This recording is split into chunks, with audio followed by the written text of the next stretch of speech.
Paraty, uma joia escondida na costa verde do Brasil, onde a história, cultura e a natureza se encontram em perfeita harmonia. Localizada no estado do Rio de Janeiro, é uma cidade que encanta os visitantes com seu charme colonial e suas paisagens deslumbrantes.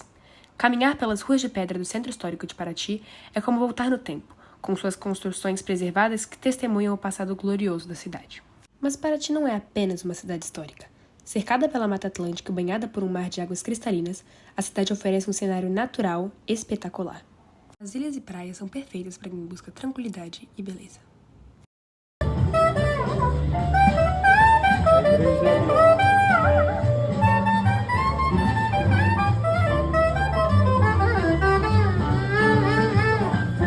A cultura de Paraty é outro atrativo irresistível. Conhecida por seus festivais, como a Festa Literária Internacional de Paraty, FLIP, a cidade é um polo de arte e cultura. Suas ruas se enchem de vida com música, dança e arte. Por isso, encorajamos você a descobrir Paraty, uma cidade que preserva sua história enquanto abraça a natureza e a cultura de forma única. Olá, me chamo Sofia Prior, sou professora na Universidade de São Paulo e a convite dos meus colegas que estão produzindo esse documentário sobre a cidade de Paraty, eu vou compartilhar um pouquinho sobre o meu conhecimento, que fiz meu TCC baseado nisso, que é sobre o aspecto histórico de Paraty. Bom, Paraty é mais do que um destino turístico, é um marco fundamental na história do Brasil.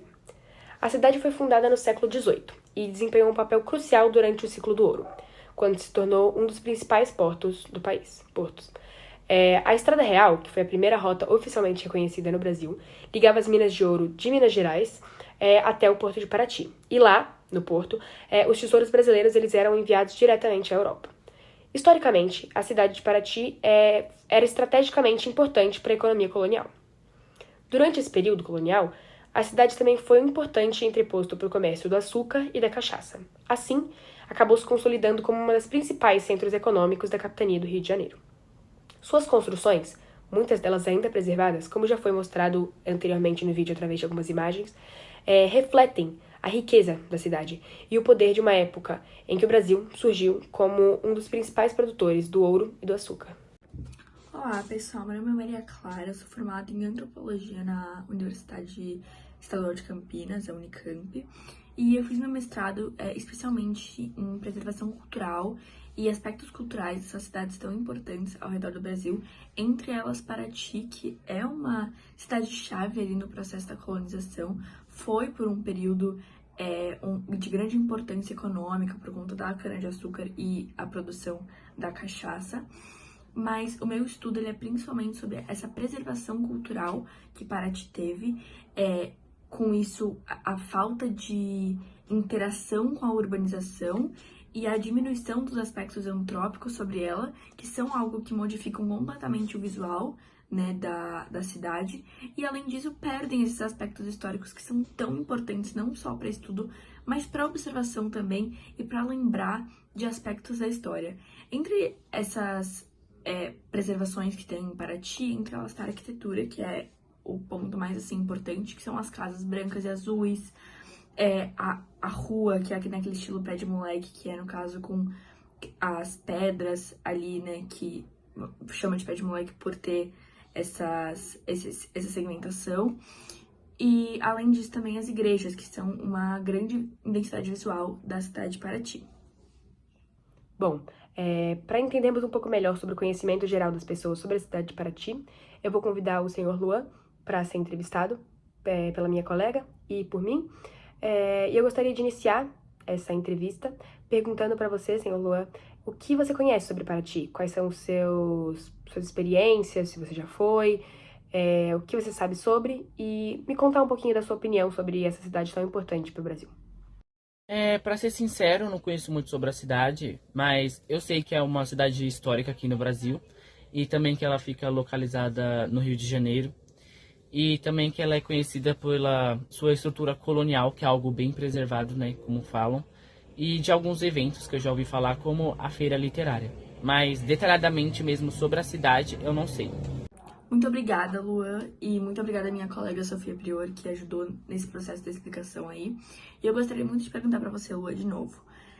Agora que você já viu o vídeo, o que você acha de visitar Paraty agora? O que você acha de olhar para esses aspectos e relacionar esses conhecimentos com a visão que você terá em Paraty.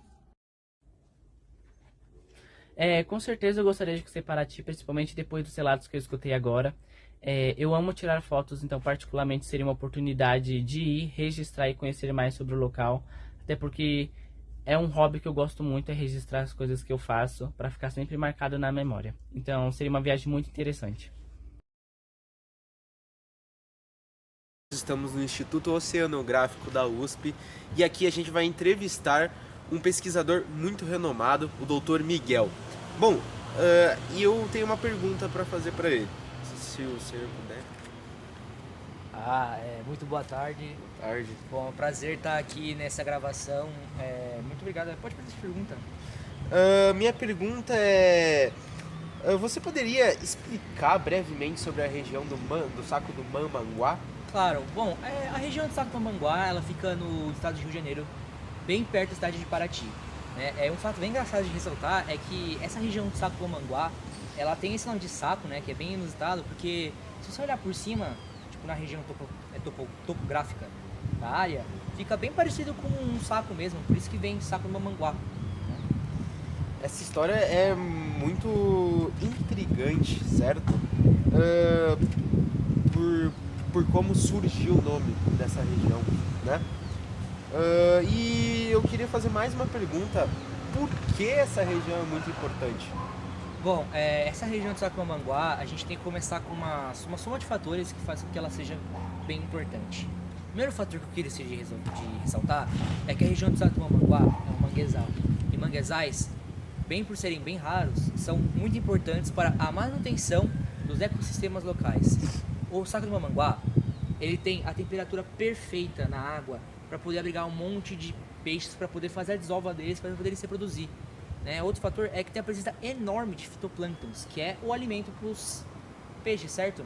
E aí, com isso, essa manutenção que começa com base nos peixes, nesse ecossistema marítimo e local, faz com que vários animais vão para essa região, e eles indo para essa região faz com que esse ecossistema seja bem diverso e tenha muito presença desses animais, né? Por isso que é tão importante essa região do Saco do Mamanguá. Aí também é importante ressaltar que eu também pesquisei, fiz uma pesquisa sobre esse local. E em relação aos caiçaras, como eles vivem lá, o que eles usam para sobreviver? Certo. Bom, os caiçaras, né, como são denominados o grupo que vive perto dessa região do Saco do Mamanguá. Bom, eu quando estava fazendo uma pesquisa, eu fui pro Saco do Mamanguá, a gente conhecia esses caiçaras. Muitos desses caiçaras vivem perto dessa região do Saco do Mamanguá e eles vivem em forma de economia, de artesanato e muito parte do turismo também para pessoas que querem descobrir mais essa área, né?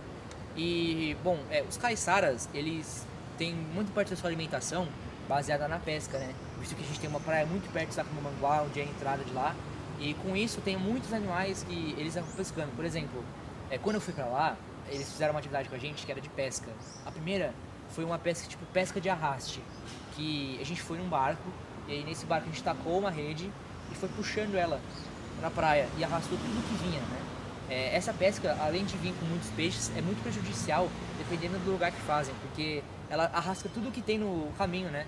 Por exemplo, corais, um monte de animal, e acaba tendo esse problema, né? Mas nessa região do Saco do Mamanguá é bem controlada essa pesca pelos caiçaras, e só quando não tá tendo, tipo, época de reprodução de peixes, eles não têm esse tipo de pesca, né? Quando não tem essa reprodução, eles podem fazer essa pesca, que é na maioria do tempo, né?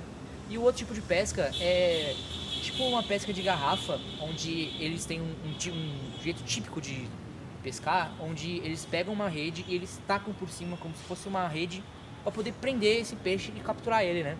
E essa é uma parte bem interessante de como eles pescam, né?